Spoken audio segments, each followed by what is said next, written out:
रचनाकार, सलाहकार और शिल्पकार doctor Shyam Golab sir. Thank you.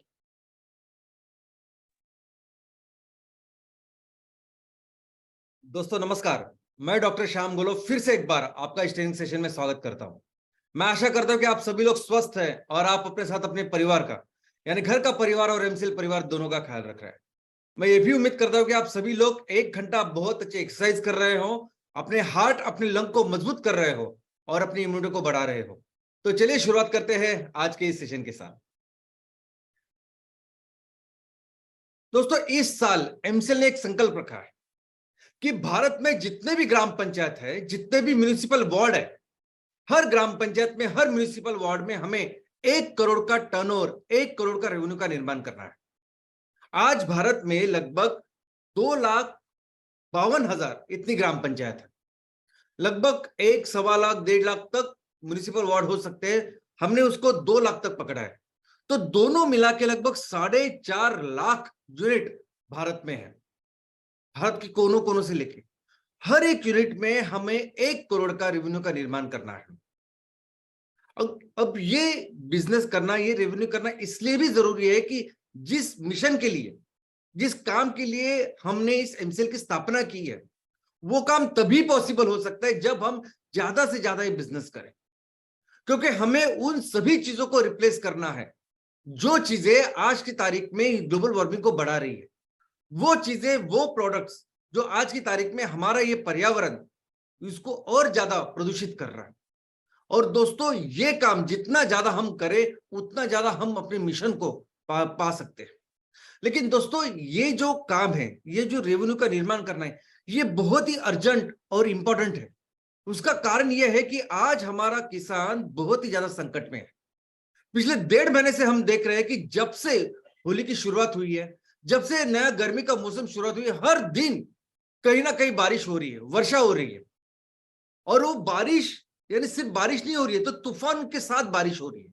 ऐसा ये सब बड़ा तूफान कि जिसकी वजह से कुछ मिनट में किसानों की फसल पूरी तरह से बर्बाद हो रही है। और ऐसा एक तूफान पहली बार मैंने अपनी जिंदगी में पहली बार इस रविवार को देखा। जब मैं ट्रैवल कर रहा था, मैंने इस तूफान को अपने आंखों से देखा, उसका एक्सपीरियंस लिया। और मुझे तो लगा कि ये इतना भयंकर तूफान है कि मानो आजू बाजू के सभी पेड़ अभी उखड़ जाएंगे, सभी इलेक्ट्रिसिटी पोल सब निकल जाएंगे। इतना डरावना ये तूफान था। और इस तूफान में पानी नहीं बरसता, इसमें बरसता है बर्फ। और ऐसे ही जो आप देख रहे हैं, ऐसा ही तूफान मैंने देखा महाराष्ट्र के नासिक जिले में इगतपुरी में। ये तूफान मैंने देखा और यही पिक्चर्स जो हमारे एमसीएल परिवार के कुछ उद्योजक है वहां के, उन्होंने भेजे हैं। दोस्तों महीनों जब मेहनत करते हैं आप, और ये जो समय है, ये समय है कि जब फसल निकालने का समय होता है, और उसी वक्त अगर पूरी फसल बर्बाद होती है तो बहुत बड़ा संकट आज किसानों के सामने है। तो हमें ये रेवेन्यू का जो निर्माण करना है वो हमारे इस किसानों के परिवार के लिए भी करना है। क्योंकि ये पूरा ग्लोबल वार्मिंग का जो प्रॉब्लम है उसको कंट्रोल में लाने के लिए हो सकता है आगे के 3 साल 5 साल लगे। लेकिन तब तक हमारी ये सभी जो किसान भाई बहन हैं, उनके जो परिवार हैं, उनको सपोर्ट करना उनकी रिस्पॉन्सिबिलिटी, ये हमारी जिम्मेदारी है। हमें ये रेवेन्यू इसलिए भी करना है कि हमें अपने गांव में, अपने शहरों में एम्प्लॉयमेंट का जनरेशन करना है, रोजगार निर्माण करना है। आज पूरी दुनिया में जागतिक मंदी के नाम के अंदर बहुत सारी बड़ी बड़ी कंपनियां जिनका रेवेन्यू बहुत अच्छा है, जिनका प्रॉफिट अच्छा है, लेकिन बहुत बड़ी मात्रा में वो लोगों को निकाल रही है। हजारों की मात्रा में 20, 30, 40 हजार तक वो लोग अपने कम कर रहे हैं। और यही कुछ अभी ट्रेंड हमारे देश में भी आया है। हमारे देश में भी मंदी मंदी करने के उस नाम पे कई सारे लोगों को निकाल दिया जा रहा है। आज हमारे देश में जो अनएम्प्लॉयमेंट है, बेरोजगारी का जो आंकड़ा है, वो तो ऑन पेपर 7.8% है। लेकिन जानकारों का, एक्सपर्ट्स का ये बोलना है, ये मानना है कि इससे कई ज्यादा बेरोजगारी या अनएम्प्लॉयमेंट है। क्योंकि अगर कोई खेतों में 2-3 महीना काम भी कर रहा है तो उसको कहते हैं कि इसको रोजगार है। तो अभी इन सभी लोगों के लिए रोजगार निर्मित बहुत जरूरी है। और उसके लिए भी हमें अपने गांव में, अपने शहरों में इस रेवेन्यू का निर्माण करना जरूरी है। दोस्तों ये इसलिए भी अर्जेंट और इंपॉर्टेंट है कि हमारे गांव में, हमारे शहरों में कई सारे ऐसे परिवार हैं जिनका इनकम बहुत कम है। यानी 2500 महीने का अगर आपका इनकम उससे कम है तो आप आर्थिक दुर्बल यानी बिलो पॉवर्टी लाइन घटक में आते हो। लेकिन 2500 प्रति महीने की थोड़े से जरा आप ऊपर आए तो आप बीपीएल में नहीं हो, बिलो पॉवर्टी लाइन में नहीं है। लेकिन दोस्तों ऐसे ये जो लोग हैं, ये जो परिवार है, उनको बहुत कम जो बेसिक चीजें होती है उनकी भी वो भी पूरे नहीं होते। उनके घर की चीजें हो सकती है, एजुकेशन हो सकता है। तो ये रेवेन्यू तैयार करना इसलिए भी जरूरी है कि हमारे इन सभी परिवारों के लिए हमें एक अच्छा इनकम का निर्माण करना है, उनकी जरूरतों के लिए करना है, उनके बाल बच्चे के लिए करना है, उनकी जो माँ बाप वहां रह रहे हैं उनके मेडिकल फैसिलिटी के लिए करना है।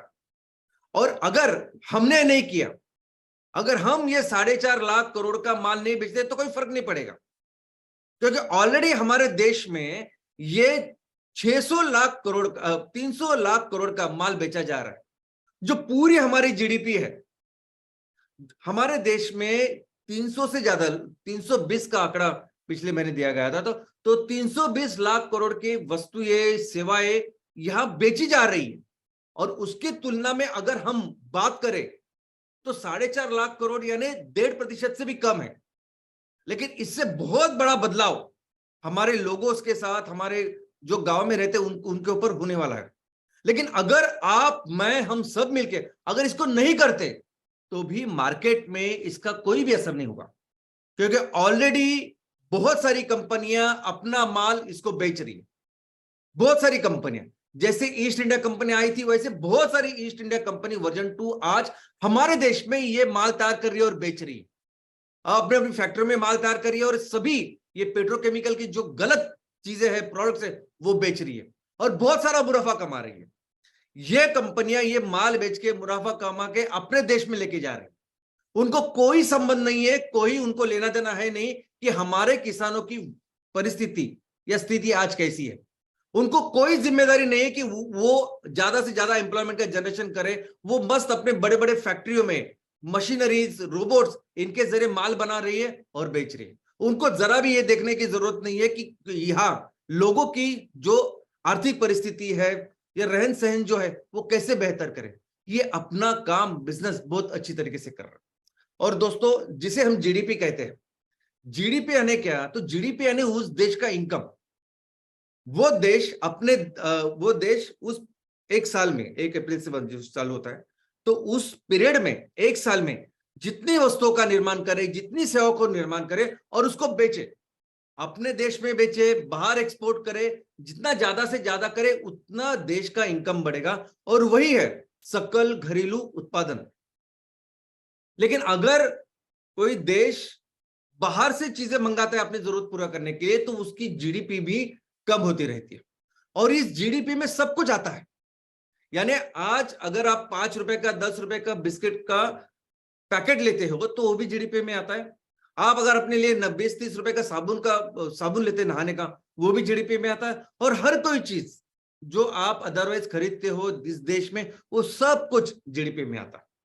लेकिन ये सभी जो कंपनियां हैं जो आज की तारीख में इतने बड़े लेवल पे बिजनेस कर रही है, इसका और हमारे ये मुल्क के सभी जो लोग हैं जिनके लिए हम लोग काम कर रहे हैं, उनका ज्यादा संबंध नहीं है। अभी देखिए ना, हिंदुस्तान यूनिलीवर कंपनी कितने सारे प्रोडक्ट्स भारत यहां बेचती है, मार्केट में बेचती है। जब भी आप किसी भी दुकान में साबुन की टिकिया लेने जाते हो, आप सोचते हो मैं कौन सा साबुन लूं, मैं लाइफबॉय लूं, हमाम लूं, डव लू, लक्स लू, लिरिल लू। लेकिन आपको पता ही नहीं कि ये सभी जो साबुन है, सभी जो ये ब्रांड्स है, ये सभी एक ही कंपनी के हैं। यानी कोई भी साबुन अगर आप ले, कोई भी टिकिया आप ले, तो सभी पैसे उनके पास ही जाने वाले। आप जाते देखते शैम्पू, मैं ये लू वो लू, लेकिन ये सब प्रोजेक्ट जो कंपनियां हैं, ये सभी जो प्रोडक्ट्स है, उसकी पेरेंट कंपनी एक है। ये हिंदुस्तान यूनिलीवर, इनफैक्ट यूनिलीवर ही बोलते हैं आजकल इसे। तो यूनिलीवर हर साल कम से कम 45,000 करोड़, 45,000 करोड़ का माल बेचती है। और आप देख सकते हैं कि यह उनका खाने का एक अलग डिपार्टमेंट है। आप सोचते हैं मैं हॉर्लिक्स लू, बूस्ट लू, लेकिन दोनों उनकी कंपनियां। आप सोचते हैं कि कपड़े धोने के लिए मैं रिन की टिकिया लू, व्हील लू, सर्फ लू, डोमेक्स लू, ये सब कुछ एक ही कंपनी से जाता है। और दोस्तों, ये सभी पेट्रोकेमिकल्स जो प्रोडक्ट्स है वो इस तरीके से मार्केट करते हैं, इस तरीके से हमारे मार्केट में बेचते हैं, लोगों को बेचते हैं कि जैसे हमको लगता है कि अगर हमने अपने बच्चों को हॉर्लिक्स नहीं दिया, अगर हमने अपने बच्चों को बूस्ट नहीं लिया, तो हमारे बच्चों का जो जो ग्रोथ है वो कम हो सकती है, जितनी जितनी तरक्की होनी चाहिए बच्चों की वो कम हो सकती है। लेकिन सच मानो तो कोई भी जरूरत नहीं है ऐसे प्रोडक्ट्स की, कोई भी जरूरत नहीं हमारे बच्चों को दूध और बाकी की ऐसी चीजें जो बचपन से हम देते हैं। भारत की जो संस्कृति है उसमें जो खाना है और कई सारी चीजें जो हम प्रैक्टिस करते हैं हमारी संस्कृति की, वो बहुत बेहतर है। कोई जरूरत नहीं हमें इन चीजों को लेने की और बच्चों को देने की, लेकिन वो इस तरीके का परसेप्शन तैयार कर रही है। और वैसे ये कंपनी है Procter and Gamble. Procter and Gamble कम से कम 20,000 करोड़ का माल हर साल हमारे देश में बेच रही है।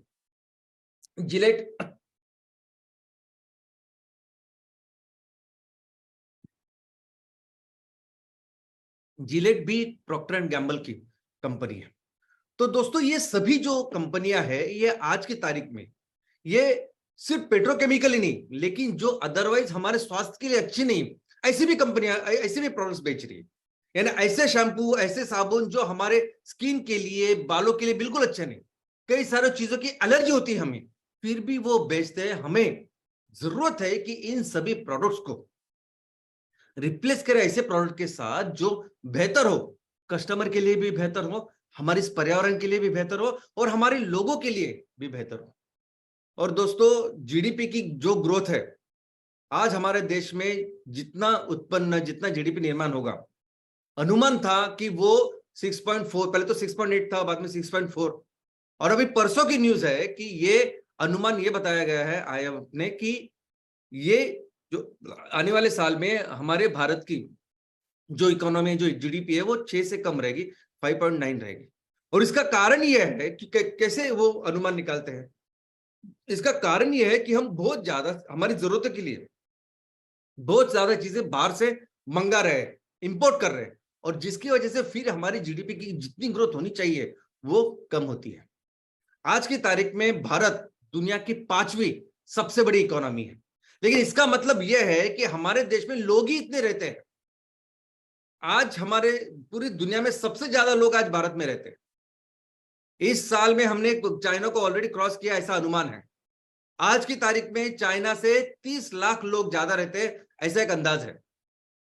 अभी ये सारे लोगों की जो जरूरतें है वो जरूरतें पकड़ के अपने आप ये इकोनॉमी 5वीं दुनिया की सबसे बड़ी होती है।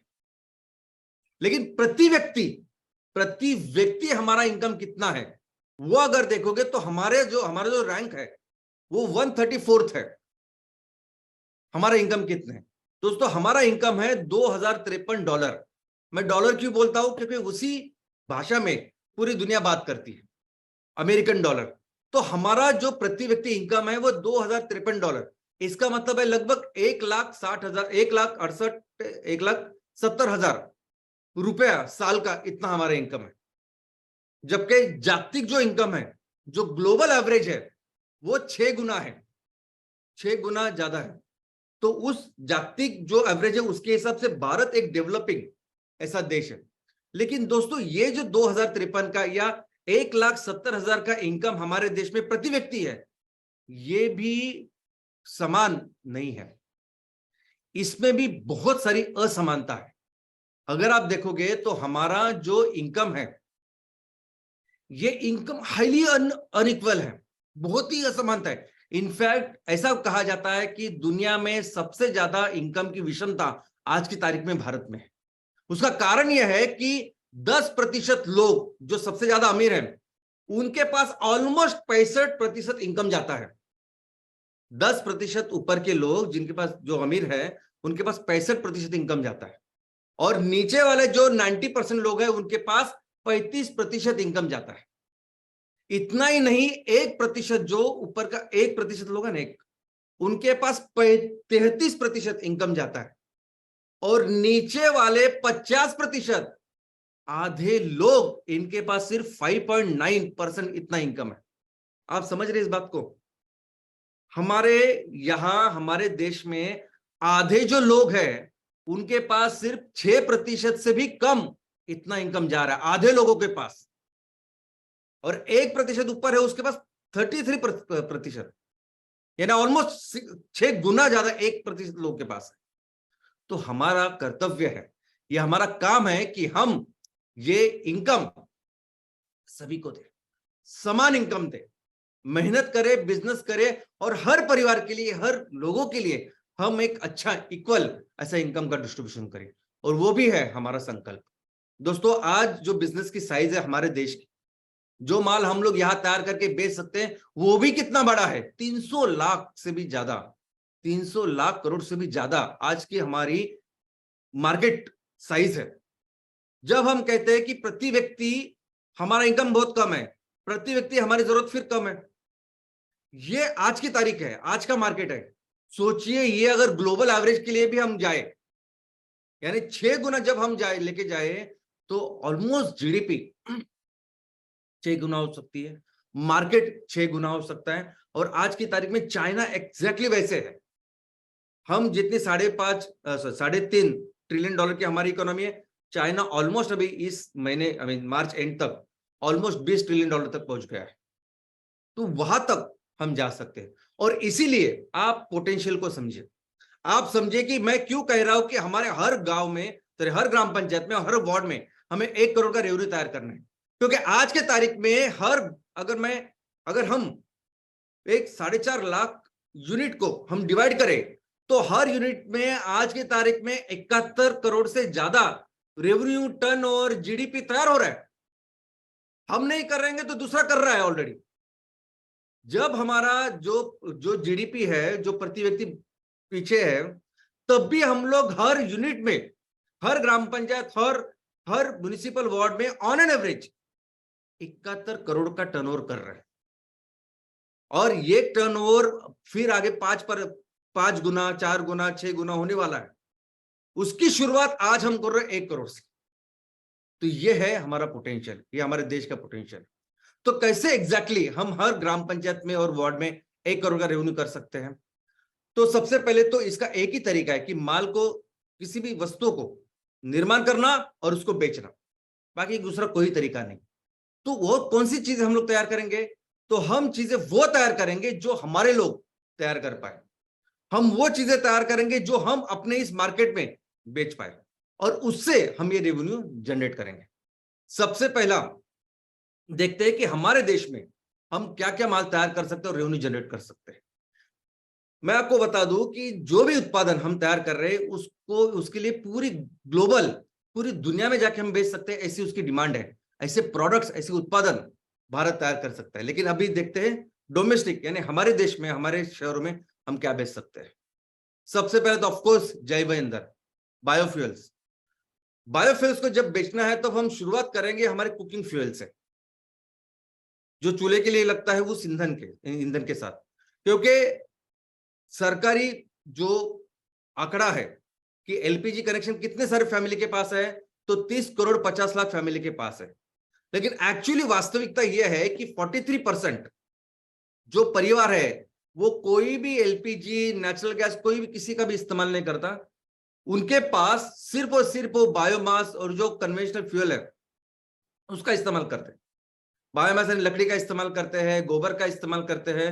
43% परिवार, अब ये 43% परिवार जब इसका इस्तेमाल करते हैं, तो दोस्तों शायद आपको अंदाजा नहीं कि घर में कितना धुआं तैयार होता है, घर में कितना प्रदूषण का निर्माण होता है, और जिसकी वजह से हमारी महिलाएं, बच्चों के ऊपर, उनके सेहत के ऊपर कितना असर होता है। पढ़ाई कीजिए आप।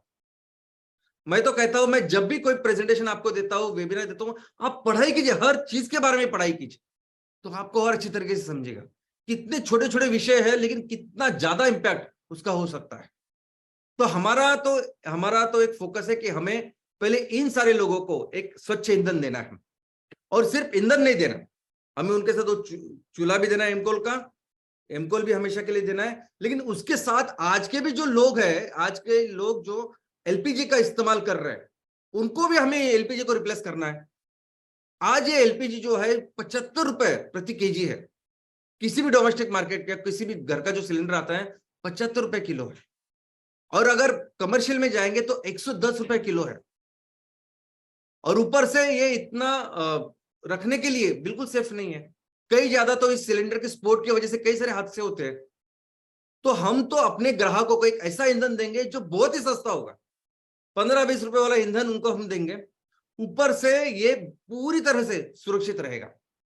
और सिर्फ घरों में नहीं, कमर्शियल प्लेसेस हो, होटल्स हो, और कितना सारा पैसा हमारे लोगों का बचेगा। क्योंकि आज जो भी एलपीजी, जो भी नेचुरल गैस हम लोग मंगा रहे हैं, हम घर में तैयार नहीं कर रहे, बाहर से मंगा रहे हैं। तो ये पूरे निचोड़ निचोड़ के, ये मेहनत करके जो पैसे कमाए वो उनको दे रहे हैं हम लोग, जो बाहर से हमें ये एलपीजी सप्लाई करते हैं। दूसरा ये एमकोल, हम अपने तहसील में तो कई सारी जगह पे सेल करने वाले हैं। जैसे इंडस्ट्रियल में जहां जहां एफओ, एलडीओ इस्तेमाल हो रहा है, डीजल इस्तेमाल हो रहा है, उस जगह पे एमकोल।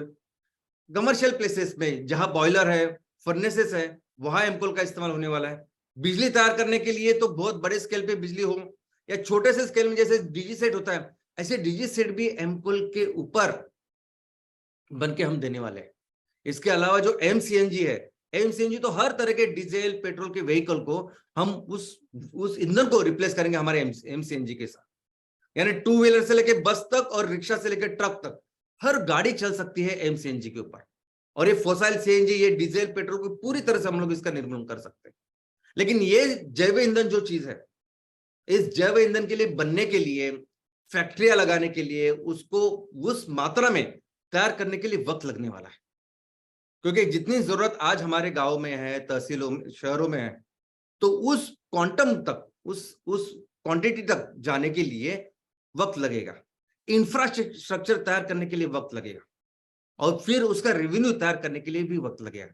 लेकिन आज कुछ ऐसी चीजें जो इमीडिएटली हमारे लोगों के लिए, परिवारों के लिए बहुत अच्छा रेवेन्यू और इनकम का निर्माण कर सकते हैं। और उसमें बहुत इंपॉर्टेंट कैटेगरी है फास्ट मूविंग कंज्यूमर गुड्स, यानी ऐसे प्रोडक्ट्स जिसे एफएमसीजी भी बोलते हैं, ऐसे प्रोडक्ट जो कस्टमर, जो उपभोक्ता बार बार तेजी से लेते हैं, हर दिन उसको लगते हैं, ऐसे सभी उत्पादनों को हम कहते हैं एफएमसीजी। ये एक बहुत बड़ा मार्केट है। आज की तारीख में 13 लाख करोड़ से भी ज्यादा मार्केट है, जो 2025 तक ऑलमोस्ट 16 लाख करोड़ का होने वाला है। और उसपे हर दिन की चीजें, यानी दूध से लेके अब सब्जियां, वेजिटेबल, ये सब कुछ उसमें आता है। लेकिन वो चीजें जो हम एज अ कंपनी तैयार कर सकते हैं और हमारे लोगों का रेवेन्यू बड़ा कर सकते हैं, वो क्या है? तो उसमें पहली कैटेगरी आती है प्रोसेस्ड फूड्स। दोस्तों, आज सिर्फ एक एग्जांपल मैं आपको देता हूं। ये जो चिप्स है, ये पोटैटो चिप्स, बनाना चिप्स, अलग अलग जो चिप्स बेचा जाता है, वो उसका मार्केट हमारे देश में 18,000 करोड़ का है। और ये बेचता कौन है? तो पेप्सी, नंबर 1 कंपनी है पेप्सी। कुरकुरे भी उसके हैं, लेज भी उसके हैं, कई सारे उत्पादन उसके हैं, हमें पता ही नहीं होता। और ये केमिकल, यानी जो आज ऑर्गेनिक जो केमिकल फार्मिंग हो रही है, उसके तरह से उन्होंने वो आलू के चिप्स करते हैं और हमें बेच रहे हैं। हाँ, हम ऑर्गेनिक चिप्स तैयार करके बेच सकते हैं। हम खुद का जब ऑर्गेनिक एग्रीकल्चर करेंगे, ऑर्गेनिक फार्मिंग करेंगे, हमारी जब फसल तैयार होगी तब तो ठीक है। लेकिन आज की तारीख में जो भी ऐसे लोग हैं जो आज ऑर्गेनिक आलू तैयार करते हैं, जो ऑर्गेनिक केला तैयार करते हैं, उनसे लेके ऑर्गेनिक हम चिप्स तैयार कर सकते हैं और उसको बेच सकते हैं। 18,000 करोड़ का वो मार्केट है। और ऊपर से हम देने वाले ऐसी चीज जो विष मुक्त है, जिसमें कोई केमिकल्स नहीं है। सिंपल बिस्किट्स, सिंपल जो बिस्किट्स है, बिस्किट्स का मार्केट भी 50,000 करोड़ का है साल का हमारे। और इसमें पार्ले जैसे एक कंपनी छोड़ी तो बाकी सभी कंपनियां बाहर की जो यहाँ धंधा कर रही है। तो हम भी अगर ऑर्गेनिक गेहूं लेके अगर उससे बिस्कुट तैयार करें और बेचे, तो एक बहुत अच्छा मार्केट, बहुत अच्छा बिजनेस हमारे लोगों के लिए हो सकता है। दूसरा है प्रिपेयर्ड मील्स। अभी इस कोरोना के बाद ये ट्रेंड बन चुका है। इस तरह के फूड, इस तरह का खाना आजकल आता है कि जो सिर्फ आपको उठा के गर्म करना होता है। ऐसे खाने के डिब्बे, और बहुत बड़ी बड़ी कंपनी, मल्टीनेशनल कंपनियां बना रही है, आज बेच रही है हमारे मार्केट में। ऑफकोर्स वो सब केमिकल्स सब खाना है। सोचिए अगर हम ऑर्गेनिक खाना तैयार करें और उसको ऐसे पैकेट में करके बेचे, तो कितना अच्छा रेवेन्यू का निर्माण हो सकता है। ये ऑलरेडी मार्केट है, एग्जिस्टिंग मार्केट है। लोग काम कर रहे, धंधा कर रहे, बिजनेस कर रहे हैं। हम चाहते हैं कि उनको विष मुक्त ऐसा खाना दे और हमारे लोग वो तैयार करें। तीसरे, बेवरेजेस, कोल्ड ड्रिंक्स। आपको पता है कोल्ड ड्रिंक्स का मार्केट कितना है? 1 लाख करोड़ का। आपको क्या लगता है इतने सारे शाहरुख खान, सलमान खान, इतने बड़े बड़े हीरो आते हैं, उसमें काम करते हैं, जो चाहिए वो हीरो हीरोइन उसमें रहते हैं, वो क्यों इतनी मार्केटिंग करती है? वॉल्यूम इतना बड़ा है। भारत जैसे देश में 1 लाख करोड़ से ज्यादा सिर्फ कोल्ड ड्रिंक बेचे जाते हैं, जो बिल्कुल अच्छे नहीं है। किसी भी डॉक्टर को आप पूछिए, कोई भी डॉक्टर आपको बोलेगा बिल्कुल कोल्ड ड्रिंक आपने पीना नहीं चाहिए, उसमें सिर्फ शक्कर होती है, उसमें कई सारी ऐसी चीजें होती है जो टेस्ट के लिए डाली जाती है, जो बुरी तरह से पॉइजनस ऐसे केमिकल्स।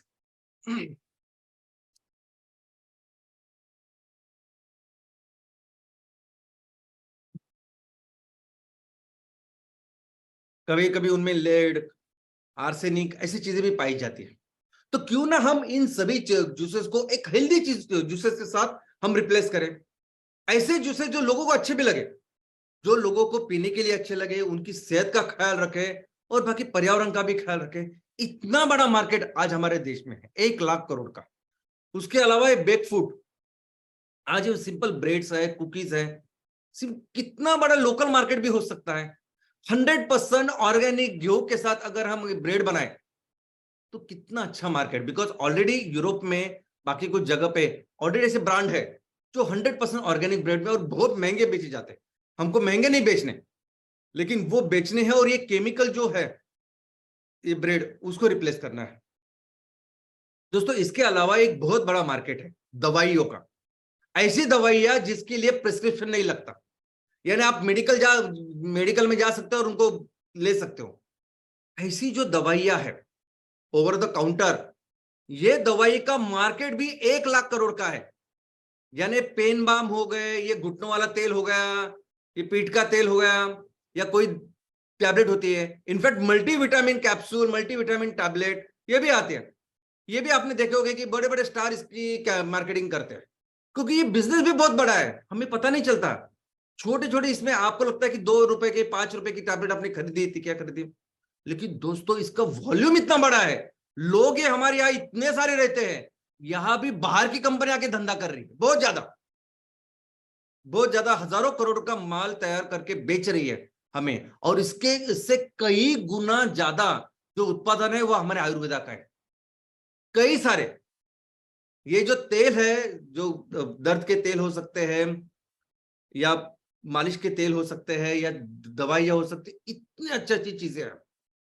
त्रिफला चूर्ण से लेके शिलाजीत से लेके कई सारी चीज जो बिल्कुल हानिकारक नहीं है हमारे चीज के लिए, और इनसे तो कई ज्यादा बेहतर है। एक क्लीनिंग प्रोडक्ट्स, दोस्तों क्लीनिंग प्रोडक्ट्स यानी कितने आम चीज है, यानी ऐसी चीजें, ऐसी क्लीनिंग प्रोडक्ट जो सोचे कि आप अपनी जो फर्श है उसको साफ करने के लिए इसका इस्तेमाल करते हैं, कांच है उसको साफ करने के लिए करते हैं, टॉयलेट में जो बेसिन है उसको साफ करने के लिए करते हैं। अभी कितना धंधा होता होगा उसका? 80,000 करोड़ का।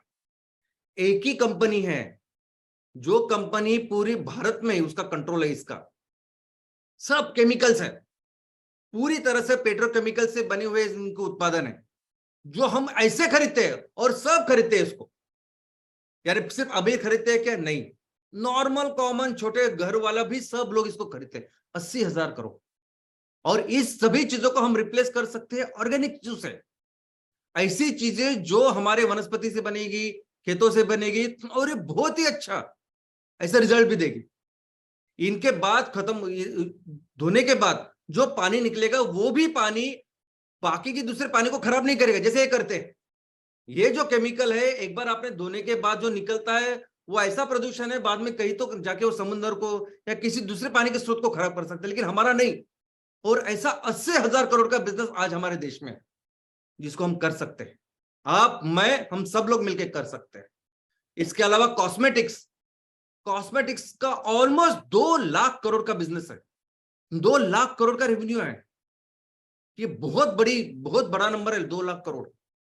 इसमें साबुन से लेके हमारे टूथपेस्ट से लेके ये पाउडर, ये लोशन, ये अलग अलग क्रीम, और दोस्तों सब कुछ केमिकल्स है, सब कुछ पेट्रोकेमिकल्स है। कई सारे ऐसी चीजें कि जिसके एलर्जी हो रही है, जरा भी हमारे स्किन के लिए अच्छी नहीं, जरा भी हमारे बाल के लिए अच्छी नहीं है, लेकिन दिखाते तो ऐसे है। हीरो हीरोइन तो ऐसा इस्तेमाल करते कि हमको ऐसा लगता है, ऐसे परसेप्शन तैयार होता है कि उसको लगाने के बाद मैं भी हीरो जैसा दिखूंगा। वो लगाने के बाद मेरे भी बाल उस हीरो जैसे होंगे, ऐसा बिल्कुल नहीं है। इनसे कई कई कई गुना अच्छे जो प्रोडक्ट्स है आज हमारे देश में, केरला में हो सकते हैं, गुजरात में हो सकते हैं, राजस्थान, हर जगह है वो, और ये कई गुना अच्छे हैं। आयुर्वेद एक ऐसी चीज है जिसके शायद बारे में शायद हमें अंदाजा ही नहीं है, क्योंकि ये सिर्फ कॉस्मेटिक्स नहीं है, ये दवाई है। ये आपके स्किन, आपके सभी चीजों का बहुत अच्छा ख्याल रखती है और हमेशा के लिए रखती है। ये सारा जो मार्केट है, ये भी हम लोग इस पे काम कर सकते हैं, एक अच्छा रेवेन्यू इसमें जनरेट कर सकते हैं। इसके अलावा ऑफिस के जो बहुत सारी चीजें प्लास्टिक से बनती है आजकल, कोई भी ऑफिस, छोटा हो बड़ा हो, और ये सभी जो ऑफिस सप्लाईज है, ऑफिस की जरूरत है, उन सभी जरूरतों को पूरा कर सकते हैं हम इको फ्रेंडली चीजों के साथ। ये तो हुई फास्ट मूविंग कंज्यूमर प्रोडक्ट्स, लेकिन उसके साथ कुछ ऐसी चीजें हैं जो आज इमीडिएटली हम लोग तैयार कर सकते हैं और उससे रेवेन्यू हमारे लोगों के लिए तैयार कर सकते हैं। उसमें एक है रिसाइकल प्लास्टिक। हमें हर ग्राम पंचायत को, हर वार्ड को जीरो वेस्ट बनाना है, कचरा मुक्त वार्ड, कचरा मुक्त गांव, कचरा मुक्त ग्राम पंचायत ऐसे बनाना है। यानी कोई भी ऐसी चीज नहीं चाहिए जो डंपिंग ग्राउंड में जानी चाहिए। और हमें पता है कि आज प्लास्टिक कितना ज्यादा कहर ढा रहा है, प्लास्टिक की वजह से कितना सारा प्रदूषण हो रहा है। ये सभी प्लास्टिक अगर हम इकट्ठा करें, इसको रिसाइकल करें, तो आज उसको बहुत ज्यादा डिमांड है। इनफैक्ट ये प्लास्टिक जमा करने के लिए भी कई सारे लोगों को एक अच्छा रोजगार मिल सकता है हमारे गांव में, ऐसी आज परिस्थिति है। और ये जो प्लास्टिक है, रिसाइकल प्लास्टिक, एक तो हम रिसाइकल करके प्रोडक्ट्स बना सकते हैं, नहीं तो कई सारे ऐसी कंपनी जिनको चाहिए प्लास्टिक, जिसकी वजह से नया आने वाला जो प्लास्टिक है उस पर हम रोक लगाए। दोस्तों, ये रबर का भी वैसे हाल है। बहुत जगह पे रबर को जब जलाते हैं, ये बहुत ही भयानक ऐसा प्रदूषण करती है। ये सभी तरह के रबर, सिर्फ टायर ही नहीं, अलग अलग तरह के जो रबर आज हमारे कचरे में जा रहे हैं, उसको हम इकट्ठा करें, या हर दिन जो तैयार हो रहे हैं उसको रोक लगाए, ये सभी रबर हम रिसाइकल में डाल सकते हैं। एक ऐसा उत्पादन तैयार कर सकते हैं कि जो उत्पादन आज की तारीख में कंस्ट्रक्शन में जा रहा है, रेल के लिए, रोड के लिए उसका उपयोग हो रहा है। हमारे फ्लोरिंग के लिए एक बहुत अच्छे रिसाइकल रबर का जो फ्लोरिंग है, उसको बहुत डिमांड आज की तारीख में है। इसके अलावा ऑफकोर्स बांबू प्रोडक्ट्स, कई सारे ऐसे बांबू के उत्पादन हैं जो प्लास्टिक और रबर, इन चीजों को रिप्लेस कर सकती है। इनफैक्ट हमारे परिवार में भी कितने सारे ऐसे लोग हैं, आज हमारा परिवार इतना बड़ा बन चुका है, कितने सारे लोग हैं कि जिनके गांव में, आजू बाजू में ऐसे उत्पादन आज रेडीली अवेलेबल है, जिसको हम मार्केट कर सकते हैं। इसके अलावा जूट, दोस्तों शायद आपको पता नहीं होगा, पूरी दुनिया में जूट सिर्फ और सिर्फ भारत में बनता है, भारत और बांग्लादेश का थोड़ा सा पार्ट। यानी जूट एक ऐसी चीज है कि जिसे इतने सारे उत्पादन तैयार हो सकते हैं, इतनी अच्छी अच्छी बैग्स तैयार हो सकते हैं कि आप सोच नहीं सकते। कोई जरूरत नहीं लेदर की और बाकी किसी चीज की, ऐसी जूट है, लेकिन उसके बारे में लोगों को पता नहीं। इतने सारे प्रोडक्ट्स तैयार कर सकते हैं और हम उसको बेच सकते हैं, रेवेन्यू तैयार कर सकते हैं। कॉटन इंडस्ट्री, टेक्सटाइल इंडस्ट्री, दोस्तों जैसे मैडम ने कहा कि भारत जाना जाता था, एंशिएंट इंडिया में हम लोग इतने अमीर क्यों थे, इतना ज्यादा जीडीपी क्यों था, हम बिजनेस करते थे, हम माल तैयार करते थे, बेचते थे, और हमारे जो वस्त्र थे पूरी दुनिया में फेमस थे। और वो वस्त्र सिर्फ क्वालिटी के लिए नहीं, उसके फैशन के लिए फेमस थे। और उन्होंने सही कहा मैडम ने कि इजिप्ट से लेके चाइना के जो राजा महाराजा रानियां सब थी, उनको भारत में जो बने हुए वस्त्र थे वही वो पहनते थे। इतना इतना क्रेज भारत की थी। अंग्रेज उसी के लिए आए, अंग्रेज उसी की वजह से इतने अमीर बने, जो निचोड़ के जो उन्होंने अपनी खुद की ये इकोनॉमी बनाई, ब्रिटेन ने, इंग्लैंड ने, उसका बहुत इंपॉर्टेंट जो बेस था वो था ये टेक्सटाइल इंडस्ट्री। इसीलिए उन्होंने मुंबई को इतना बड़ा किया, कलकत्ता को बड़ा किया, इतने सारी मिलें तैयार की। और आज देखेंगे तो 80% ये जो कपड़ा बन रहा है वो मैनमेड फाइबर से, पॉलिस्टर, टेरिकॉट, इससे बन रहा है, क्रूड ऑयल से बन रहा है। 20% ही है, लेकिन आज भी हमारे देश में सबसे ज्यादा कॉटन का प्रोडक्शन होता है, दुनिया में दूसरे स्थान पे है हम लोग। और यही कॉटन अगर हम लोग इस्तेमाल करें तो कई सारे कपड़े भी बना सकते हैं। यानी आज आपको यकीन नहीं होगा, आज ऐसी परिस्थिति है कि जहां ये कॉटन ज्यादा तैयार होता है, वहां किसान आंदोलन कर रहे हैं कि उनके कॉटन के लिए, उनके रुई के लिए, कपास के लिए एक अच्छा इनकम दो, अच्छे भाव दे दो, रेट दे दो। और वहां फिर उनको वो अच्छा रेट नहीं मिल रहा है, जिसके ऊपर हमारी इतनी बड़ी इकोनॉमी थी प्राचीन, वहां नहीं। तो हम ये डॉट्स कनेक्ट कर सकते हैं ना, वहां भी मिल है, वहां भी इसकी प्रोसेसिंग करके कुछ ऐसी उत्पादन तैयार कर सकते हैं, उसको बेच सकते हैं, देश में बेच सकते हैं, बाहर भी बेच सकते हैं। और सिर्फ इतना ही नहीं, कॉटन के जो बाथरूम के जो प्रोडक्ट्स है, यानी कई से तो ऐसी कंपनियां हैं पूरी दुनिया में, ग्लोबल कंपनियां, जो सिर्फ और सिर्फ बाथरूम के कपड़े बनाते हैं, यानी सिर्फ टॉवेल बनाते हैं, सिर्फ वो कर्टन बनाती है, पाए पोछने वाले जो होते हैं वो बनाते हैं। तो ये सब जब कॉटन के अगर हम तैयार करें तो इसको बहुत अच्छा डिमांड पूरी दुनिया में। फर्नीचर, आज फर्नीचर भी एक ऐसा सेक्टर है कि जहां मैक्सिमम ये पेट्रोकेमिकल से बना हुआ ये फर्नीचर आता है, और जो फर्नीचर इस्तेमाल करने के बाद कचरा बन जाता है और वो फिर से हमारे इस पर्यावरण को गंदा कर रहा है, और उसको 100% रिप्लेस कर सकते हैं हम अपने बांबू के साथ। यानी एक तो पेट्रोकेमिकल का आता है, तो दूसरा जो फर्नीचर जेन्युइन लकड़ी का बनता है उसके लिए भी जंगल काटते हैं आप लोग, तो कोई जरूरत नहीं करने की ना। बांबू से फर्नीचर अगर बने तो कोई भी ऐसी आपकी जो जरूरत है, हर जरूरत पूरा कर सकते हैं हम बांबू के साथ। ये फर्नीचर तैयार कर सकते हैं, इसको भी प्रमोट कर सकते हैं, इसको बेच सकते हैं। इसके अलावा शूज चप्पल, ये पूरी तरह से आज बन रही है पेट्रोकेमिकल से, रबर से बन रही है, प्लास्टिक से बन रही है, और कई सारे ऐसे हमारे पास ऑप्शन है, विकल्प है, जो in fact as a handicraft also हम लोग दुनिया में बहुत अच्छा काम कर सकते हैं, बहुत अच्छे अच्छे उत्पादन हम तैयार कर सकते हैं और बेच सकते हैं। इसके अलावा टॉयज जो हमने देखा, अभी सिंपल खिलौने, चाइना हर साल 35,000 करोड़ से ज्यादा के खिलौने हमें बेच रहा है, प्लास्टिक के खिलौने, ऐसे खिलौने की जो इस्तेमाल करने के बाद बहुत बड़ा कचरा बन रहा है, और इस पूरी इंडस्ट्री को हम रिप्लेस कर सकते हैं हमारे खुद के खिलौने के साथ, जो 100% इको फ्रेंडली है, जो 100% पर्यावरण का ख्याल रखेंगे, और बेहतर ऐसे खिलौने जो सदियों से हम लोग बनाते आ रहे हैं। कितना अच्छा मार्केट है, कितना हमारे घर में बहुत बड़ा मार्केट है दोस्तों। इसके अलावा स्पोर्ट्स के कई सारे इक्विपमेंट है जो हम बना सकते हैं, जो इको फ्रेंडली हो, ऑर्गेनिक हो। इसके अलावा होम डेकोर, अब ये होम डेकोर बहुत बड़ा सेगमेंट है। अमेजॉन कई सारी चीजें हमारी यहां से लेके बाहर बेच रहा है। होम डेकोर में इतनी सारी चीजें जो आज प्लास्टिक से बन रही है, आज मेटल से बन रही है, उसको रिप्लेस कर सकते हैं हम इको फ्रेंडली चीजों के साथ, जो भारत करने में बहुत ज्यादा मशहूर है। इसके अलावा कई सारे एक्सेसरीज, कार एक्सेसरीज हो सकते हैं, जो भी चीजें आप इस्तेमाल करते हैं उसके एक्सेसरीज हो सकते हैं, और ये हम तैयार कर सकते हैं हमारे अलग अलग इको फ्रेंडली चीजों के साथ, ऑर्गेनिक चीजों के साथ। इसके आगे जाके दोस्तों हम अपने खुद के छोटे छोटे आउटलेट भी तैयार कर सकते हैं खाने के। लोकल जो फूड है हमारा, अभी जैसे मैं मुंबई में बड़ा हुआ इसलिए मुझे वड़ा पाव पता है, लेकिन डोसा हो सकता है, ढोकला हो सकता है, कोई भी चीज जो आप लोकली हमारे यहाँ मिलती है, लेकिन अगर उसी चीज को हम प्रॉपरली शुद्ध 100% ऑर्गेनिक करके अगर उसके छोटे छोटे आउटलेट्स तैयार करें, यानी 100% ऑर्गेनिक वड़ा पाव, जिससे जो आलू होगा वो 100% ऑर्गेनिक होगा, जो बेसन होगा वो 100% ऑर्गेनिक होगा, जो पाव होगा उसका ब्रेड होगा वो 100% ऑर्गेनिक होगा, जो मिर्ची भी होगी वो भी ऑर्गेनिक होगी, और जो मसाला होगा वो भी ऑर्गेनिक होगा। उसके साथ जो चाय हम आपको देंगे वो भी 100% ऑर्गेनिक दूध, ऑर्गेनिक चाय पत्ती और ऑर्गेनिक शक्कर से बनेगी।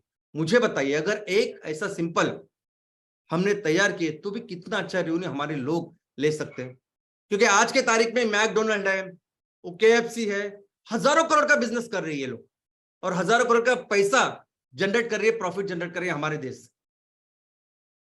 तो ऐसे कई सारे ऑप्शंस है कि जिसके वजह से हम अपने इस गांव में, ग्राम पंचायत में और शहरों के म्युनिसिपल वार्ड में हम 1 करोड़ का रेवेन्यू तैयार करेंगे। लेकिन इसके लिए क्राइटेरिया हम लोगों ने रखा है, उसके बाद ही हम इसको लॉन्च कर रहे हो। क्राइटेरिया क्या है? तो सबसे पहले तो प्रोडक्ट सबसे अच्छा होना चाहिए। देखो, कोई भी कंपनी किसी भी क्षेत्र में अगर नंबर 1 का काम कर रही है, उसका कारण है प्रोडक्ट। अगर हमें भी इस कोई भी क्षेत्र में अगर अच्छा काम करना है, सस्टेनेबल काम करना है, एक बड़ी कंपनी करके काम करना है, ब्रांड तैयार करना है, अगर हम चाहते हैं कि हमारा ये उत्पादन हमेशा के लिए चलता रहे, अगर हम चाहते हैं कि हम ज्यादा से ज्यादा रेवेन्यू, ज्यादा से ज्यादा प्रॉफिट हमारे इस देश में या कहीं भी तैयार करें, तो बहुत जरूरी है प्रोडक्ट। ऐसा प्रोडक्ट होना चाहिए कि जो लोग इस्तेमाल करें उनको वो अच्छा लगे, उनको जरूरतों को पूरा करें, और बार बार लोगों को वो लेने का मन करे। अभी एप्पल दुनिया की नंबर 1 कंपनी है, वो सिर्फ इसलिए है क्योंकि एप्पल फोन ही ऐसा बनाती है जो दुनिया में बेस्ट है, सर्वश्रेष्ठ है। अमेजॉन सर्विस इंडस्ट्री में नंबर 1 है, अमेजॉन ऑनलाइन बिजनेस में नंबर 1 है, क्योंकि वो सर्विस ही ऐसी देती है कस्टमर्स को, ग्राहकों को, जो दुनिया में नंबर 1। मर्सिडीज में गाड़ी में नंबर 1 है बिकॉज उनकी गाड़ियां ही सर्वश्रेष्ठ होती है। वैसे ही हमारा जो मिशन है, हमारी जो सोच है, वो देख के आदमी एक बार आपसे खरीदेगा चीज कि चलो ये अच्छा काम कर रहे हैं कुछ यार, लेकिन वो चीज अगर अच्छी नहीं है तो वो बार बार नहीं लेगा। और हम नहीं चाहते कि हमारे ऊपर कोई तरस खाए, और हमारा उत्पादन ले, ऐसा नहीं। तो जो भी उत्पादन हम करेंगे वो सर्वश्रेष्ठ, सबसे अच्छा, इफेक्टिव और एक्सेलेंट ही होना चाहिए। नेक्स्ट क्राइटेरिया है, ये सभी उत्पादन जो हम जिसके साथ रेवेन्यू का निर्माण करेंगे, ये सभी हमारे लोग तैयार करेंगे। किसी कंपनी के साथ एमसीएल नहीं टाइप करेगी कि आप माल बनाओ अपने मशीन से फैक्ट्री में, उसको हम बेचेंगे या करेंगे, ऐसा बिल्कुल नहीं करेंगे। हमारे तहसील में हमारे यहाँ रहने वाले जो लोग हैं, वो जो चीजें तैयार करेंगे वही हम बेचेंगे, वही इको फ्रेंडली ऑर्गेनिक चीजें हम बेचेंगे। तीसरा इंपॉर्टेंट क्राइटेरिया कि ये जो चीजें बनेगी वो छोटे छोटे स्मॉल ग्रुप में, कॉटेज इंडस्ट्रीज, जिस कुटीर उद्योग जिसे हम कहते हैं, या हमारी महिला बचत गट, ये मिलकर जो प्रोडक्शन तैयार करेंगे, जो चीजें तैयार करेंगे। और दोस्तों मैं आपको बोलता हूं एकदम क्लियर, डायरेक्ट सिर्फ बिजनेस के बारे में बोलता हूं कि ये सभी लोग जो उत्पादन तैयार करते हैं ना, इनका मोल नहीं है, ये अनमोल ऐसी चीजें है, यानी ये सबसे अच्छे उत्पादन है। ये इनसे जब हम माल तैयार करके जब दुनिया के सामने रखेंगे, ये बहुत ही अच्छे से उत्पादन है। हमारे लोग हमारे ऐसे स्मॉल गट में बहुत अच्छे उत्पादन का निर्माण कर सकते हैं, वो करेंगे। बहुत बड़े फैक्ट्री का निर्माण करने की कोई जरूरत नहीं, ये सब करके हम लोग बेच सकते हैं। और मेन कि ये ऐसे उत्पादन होने चाहिए ना कि घर में भी अगर कोई चाहे तो तैयार कर सके, यानी गांव के लोग तो तैयार करेंगे, लेकिन अगर शहरों में भी कोई चाल में रह रहा है, कोई झोपड़पट्टी में रह रहा है, वो ही उत्पादन तैयार करे, हमें दे, और हम इसके साथ पेट्रोकेमिकल को रिप्लेस करेंगे। ये क्राइटेरिया है जिनके साथ हम ये प्रोडक्ट्स को उत्पादन करके और उसको लॉन्च करेंगे। और जीडीपी दोस्तों, ये जब ये काम करेंगे, लोगों के हाथ में जब पैसे देंगे, तब जीडीपी बढ़ेगी। ये जो 5.9 की जो ग्रोथ एक्सपेक्टेड है या उन्होंने अनुमान किया है, उससे कई ज्यादा करा के दिखाते हैं। क्योंकि जब किसी के साथ किसी को आप 1,000 रुपए कमा के देंगे, किसी के हाथ में देंगे, तो 1,000 के 7,000, 8,000, 9,000 इतने जीडीपी का निर्माण होगा। वो 1,000 के साथ 100 रुपया ट्रांसपोर्टेशन, 100 रुपया कपड़े के लिए, 100 रुपया खाने के लिए, ऐसे अलग अलग चीजें के लिए जो वो इस्तेमाल करेगा, तो वैसी जीडीपी बढ़ेगी और बहुत बड़ी लेवल पे हम लोग इस जीडीपी को लेके जा सकते हैं।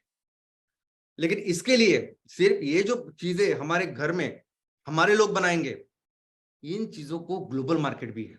आज की तारीख में अगर आप देखोगे तो क्या एक्सपोर्ट करते हैं हम, तो ये 10 चीजें हैं मेन जो एक्सपोर्ट करते हैं। इंजीनियरिंग, पेट्रोलियम चीजें है, एक्सपेंसिव स्टोन्स यानी ज्वेलरी वगैरह उसके एक्सपोर्ट करते हैं, केमिकल्स एक्सपोर्ट करते हैं, ड्रग फार्मास्यूटिकल एक्सपोर्ट करते हैं, इलेक्ट्रॉनिक्स हम लोग एक्सपोर्ट करते हैं। तो दोस्तों अभी 21-22 में भी अगर आप देखोगे तो ये पहली 5 चीजें हैं जो हम ज्यादा से ज्यादा एक्सपोर्ट करते हैं, जिससे हमारा जीडीपी बन रहा है, जिससे हमें पैसे मिल रहे हैं हमारे देश को, ऐसा समझ के चलते एक सिंपल लैंग्वेज में। अभी पिछले साल 21-22 में नंबर 1 क्या था? पेट्रोलियम। नंबर 1 तो इंजीनियरिंग था सब कुछ मिला के, लेकिन पेट्रोलियम भी इक्वल था। यानी क्या करते हम, तो हम पेट्रोलियम चीजों को एक्सपोर्ट करते हैं। इसका मतलब क्या है, तो हम क्रूड ऑयल बाहर से मंगाते हैं, इंपोर्ट करते हैं, उस क्रूड ऑयल के अलग रिफाइनिंग करते हैं, अलग अलग प्रोडक्ट्स तैयार करते हैं और उसको बेचते हैं। हमारे देश में रिफाइनिंग की कैपेसिटी बहुत अच्छी है। कुछ कंपनी है जिन्होंने रिफाइनिंग की कैपेसिटी बहुत बड़ी तैयार की है, जैसे रिलायंस का बहुत बड़ा जो रेवेन्यू है वो इससे आता है। अब इसमें क्या करते हैं हम लोग, क्रूड ऑयल लेते हैं, अलग अलग प्रोडक्ट्स बनाते हैं, उसको उनको ही देते हैं। यानी जॉब वर्क जैसे है। हमारा कोई ऐसे ब्रांड है, कोई प्रोडक्ट्स है जिसको तैयार करके बेच रहे हैं क्या? नहीं। तो क्रूड ऑयल लेके उसकी रिफाइनिंग करके उसको फिर से देना, ये हमारा नंबर 1 है। दूसरा engineering, it is equally number 1 कि इंजीनियरिंग बहुत सारे प्रोडक्ट्स हम तैयार कर रहे हैं और उसको एक्सपोर्ट कर रहे हैं। इसका मतलब क्या, तो अभी 21-22 में लगभग सभी अगर कैटेगरी पकड़े हम, तो 25% जो हमारा एक्सपोर्ट था वो ये था। $420 बिलियन में से $112 बिलियन हमने कमाए इसकी वजह से। अभी क्यों, क्या होता है ये इंजीनियरिंग गुड्स? तो दोस्तों मैं हमेशा कहता हूं कि ये जो भारत है ये हर चीज से समृद्ध है। वैसे ही हम समृद्ध है इन अलग अलग मिनरल्स, मेटल्स के मिनरल्स के लिए। बहुत ज्यादा मिनरल्स हमारे पास है जिनसे अलग अलग मेटल्स बनते हैं, जैसे आयरन, स्टील, लोहा और स्टील। दोस्तों लोहा स्टील के कई सारे खदाने हैं हमारे पास, जिससे हम ये लोहा स्टील बनाते हैं और लोगों को बेचते हैं, लोगों को देते हैं, एक्सपोर्ट करते हैं।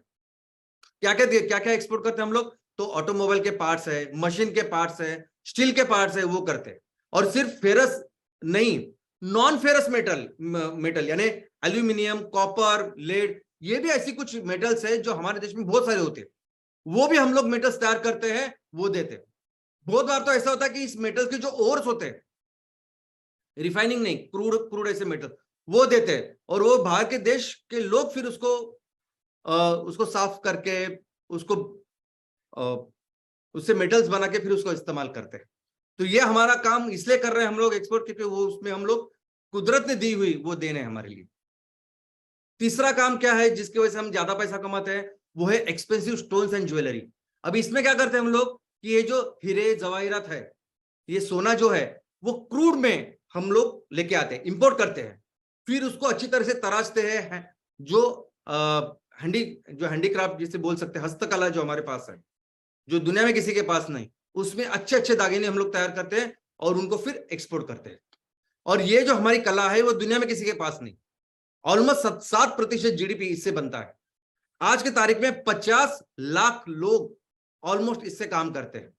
भारत का जो वेस्टर्न रीजन है, जिसमें मेनली सूरत, केरला, ये सब ऐसे सेंटर्स है कि जहां बहुत ज्यादा इसका एक्सपोर्ट होता है।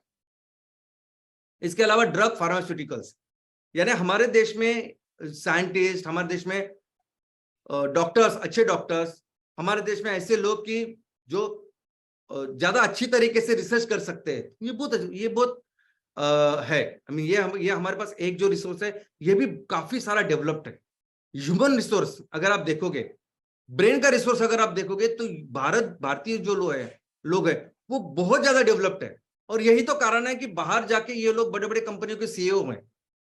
तो वैसे ही अगर बाहर कहीं भी आप जाओगे, तब रिसर्च डेवलपमेंट के कोई भी संस्था अगर रहेगी, नासा से लेके कोई भी संस्था, तो वहां हमारे लोग ज्यादा से ज्यादा काम करते हैं। और इसी का एक फायदा ऐसा है कि हमने जो अलग अलग दवाइयां बनती है, ड्रग, फार्मास्यूटिकल, उसमें भी हमारे यहाँ अच्छा रिसर्च होता है, अच्छी दवाएं तैयार होते हैं और वो हम बेचते हैं। इलेक्ट्रॉनिक गुड्स, अभी कोरोना के बाद तो बहुत सारी जो मोबाइल कंपनियां, उन्होंने अपने जो उत्पादन है वो चाइना छोड़ के भारत में बनाना चालू किए हैं। और उसकी वजह से सैमसंग, एप्पल, ऐसी जैसी कंपनियां यहाँ अपना माल तैयार कर रही है और उसको एक्सपोर्ट कर रही है।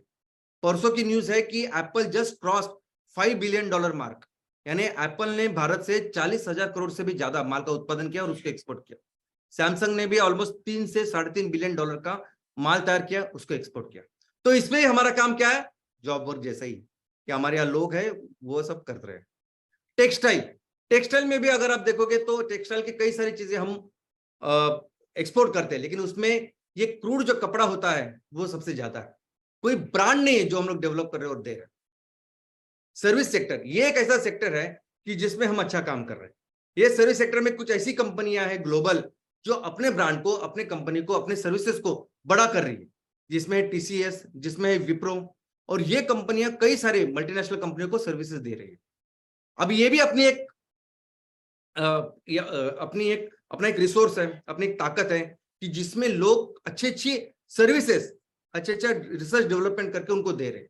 लेकिन पूरा अगर आप पोर्टफोलियो देखेंगे, आज भारत कौन सी चीजें और किस तरीके से पैसा कमा रहा है, किस तरह से हमारा जीडीपी का निर्माण हो रहा है, तो आप देखोगे कि तो मैक्सिमम हम कोई 2-3 क्षेत्र छोड़े तो हम सिर्फ जॉब वर्क कर रहे हैं। हम सिर्फ एक तो रॉ मटेरियल प्रोवाइड कर रहे हैं, एक तो हम जो मिडिल चीजें वो तैयार कर रही है, नहीं तो हम लोगों की जो जरूरत है उसको पूरा कर रहे हैं जॉब वर्क जैसे। इंपोर्ट का अगर आप देखोगे, इंपोर्ट हम लोग क्या कर रहे हैं, तो सबसे ज्यादा इंपोर्ट कर रहे हैं हम लोग तेल का, उससे बाद में है यही जेम्स, जो जवाहिरात, जो हीरे वगैरह, वो बाद में मशीनरी। अभी देखिए मशीनरीज को हम लोग इंपोर्ट कर रहे हैं, यानी मशीन जिससे बनती है वो सब मेटल्स हम बनाते हैं, लेकिन मशीन जो पूरी बन रही है उसको इंपोर्ट कर रहे हैं, उसको नहीं तैयार कर रहे। अब क्या जरूरत है कि मशीन को इंपोर्ट करने की? अभी इसका बहुत अच्छा अनुभव हमें भी आया है। अभी ये जो एमकोल बनाने की जो प्लांट एंड मशीनरी है, ये हम खुद तैयार कर रहे हैं, हम अपनी कैपेसिटी बढ़ा रहे हैं। लेकिन उसके बीच में हमने कई सारे वेंडर्स को भारत के इस प्लांट एंड मशीनरी की ऑर्डर दी, और वो उन्होंने वही 3-4 महीने का बोला था, लेकिन अभी 6 महीने हो गए, लेकिन फिर भी अभी दे रहे। लेकिन बाद में अभी हमको पता चल रहा है कि ये सभी लोग, मैक्सिमम लोग चाइना से मशीनरी मंगाते हैं, चाइना से मशीन मंगाते हैं, अपना लेबल डालते हैं और यहाँ बेच रहे हैं। तो ये जो चीजें तैयार होनी चाहिए ये नहीं कर रहे। बहुत सारी चीजों के लिए हम लोग भारत बाहर के देश के ऊपर डिपेंडेंट है और उनसे इंपोर्ट करते हैं।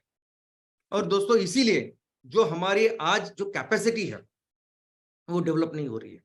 आज हमारी इकोनॉमी देखेंगे तो भले ही 5वीं बड़ी हो, पर कैपिटा हमारा जो इनकम है वो 134 हो, लेकिन एक बात हम सबको अच्छी तरीके से समझनी चाहिए कि हम सभी लोग एक बहुत ही अमीर ऐसे देश में पैदा हुए हैं। हमारा देश नेचुरली अमीर है। कई सारे ऐसी चीज है हमारे देश में जो सिर्फ हमारे देश में है, जो दुनिया में किसी के पास नहीं है, जिनकी वजह से हम बहुत ही आसानी से दुनिया की सबसे बड़ी इकोनॉमी बन सकते हैं। ऐसी कई सारी चीजें हैं जो एक्सक्लूसिव हमारे पास है, जिसमें नंबर 1 है हैंडीक्राफ्ट। पूरी दुनिया में हैंडीक्राफ्ट किसी के पास नहीं है, चाइना के पास थोड़ा सा है, लेकिन बाकी किसी के पास नहीं है। और यही कारण है कि हमने ये ज्वेलरी में, जेम्स में हम लोग इतना बिजनेस कर रहे हैं। स्विट्जरलैंड में जो हो रहा है वो भी ज्वेलरी में है, लेकिन वो नहीं कर सकते जो हम कर सकते हैं। हैंडीक्राफ्ट एक ऐसी चीज है जो सिर्फ एक्सक्लूसिवली भारत के पास है, सदियों से हम लोग कर रहे हैं। ये वो चीज है कि जो मशीन नहीं कर सकती। ये जो एआई हम लोग बोलते हैं ये नहीं कर सकता, रोबोट्स नहीं कर सकते। और दोस्तों सिर्फ इसकी बात नहीं है, ये कई सारे उत्पादन प्रोडक्ट जो आज हम तैयार करते हैं उनको पूरी दुनिया में हम बेच सकते हैं।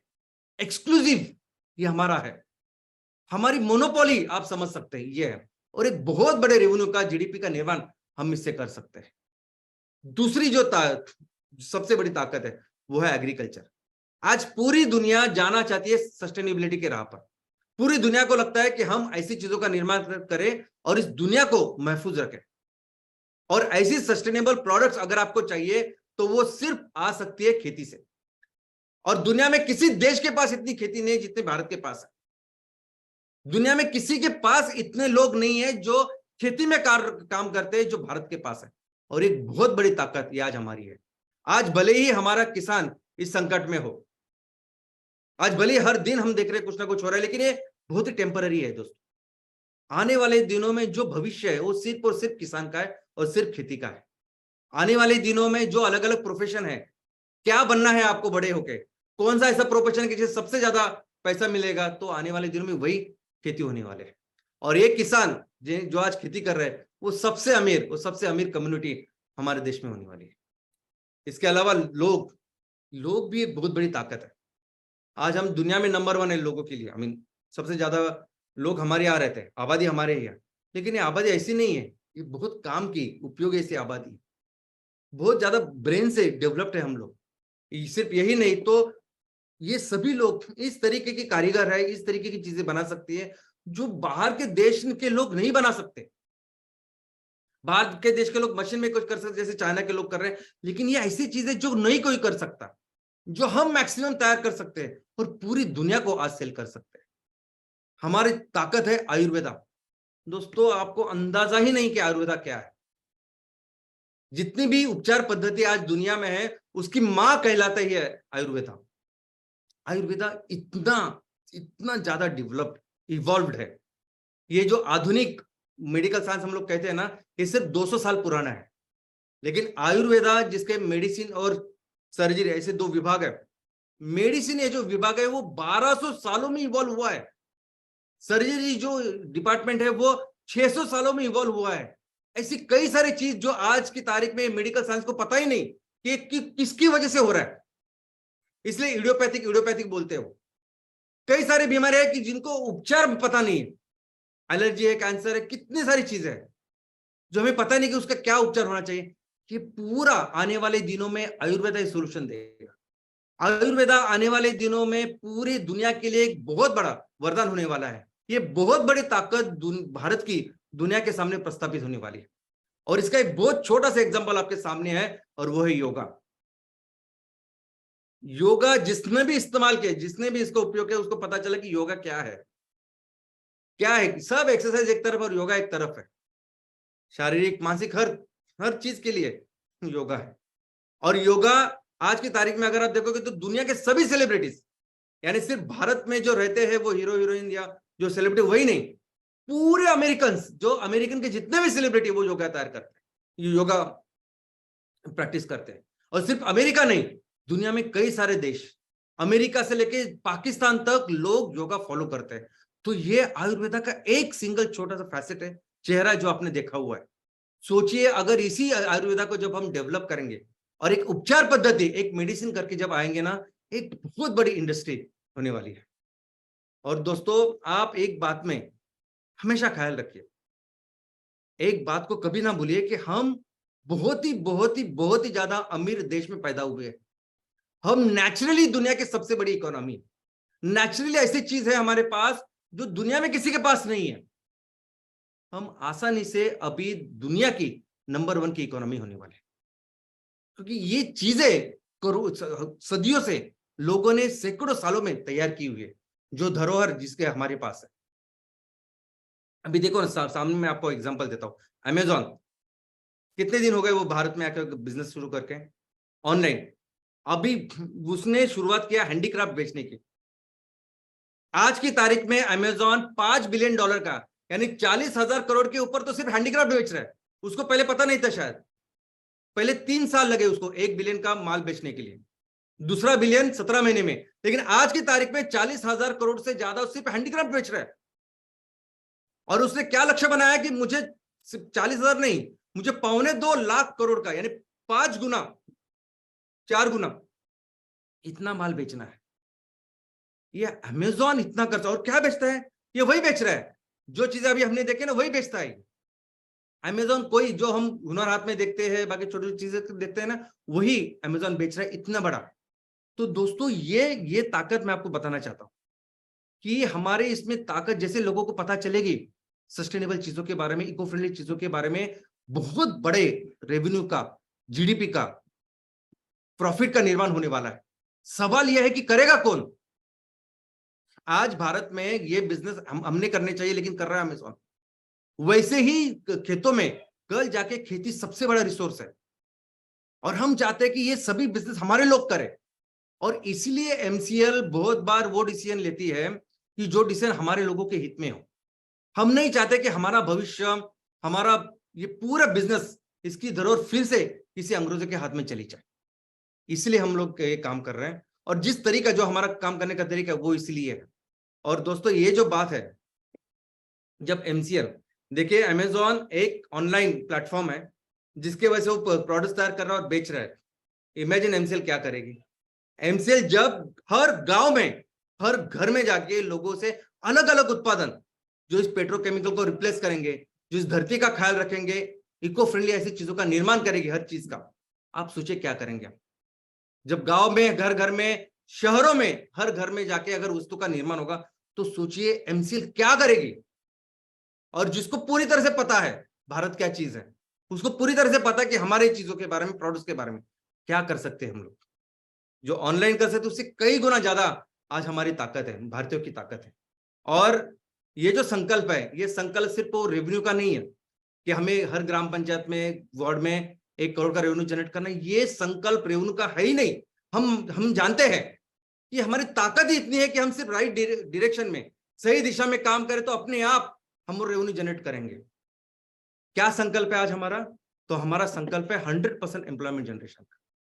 हमारे गांव में, हमारे तहसीलों में, हमारे शहरों में, हमारे म्युनिसिपल वार्ड में कोई भी ऐसा एक भी आदमी नहीं होना चाहिए, कोई भी एक युवा, कोई भी एक महिला, कोई भी एक ऐसा आदमी नहीं होना चाहिए कि जिसको नौकरी की जरूरत है, रोजगार की जरूरत है, और उसके पास कुछ काम नहीं है।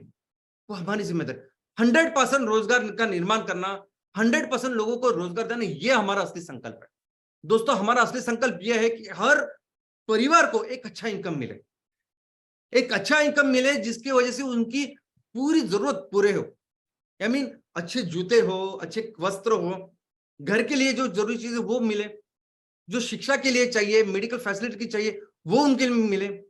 इतना इनकम उनको देना, ये हमारा असली संकल्प है। और ये सब बहुत आसानी से कर सकते हैं हम। जो प्रोडक्ट्स का निर्माण हम कर सकते हैं, जो एक्सक्लूसिव हम कर सकते हैं, जिसको दुनिया में बेच सकते हैं, आज हमारे घर में बेच सकते हैं, इससे बहुत ज्यादा रेवेन्यू का निर्माण कर सकते हैं। और दोस्तों यही है चीज कि जिससे हम अपने देश को फिर से आसानी से दुनिया की नंबर 1 इकोनॉमी बनाएंगे। Thank you.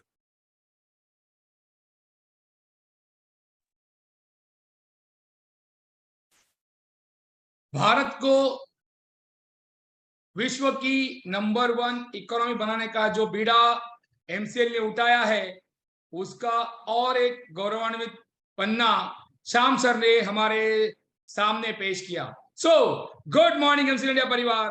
और एक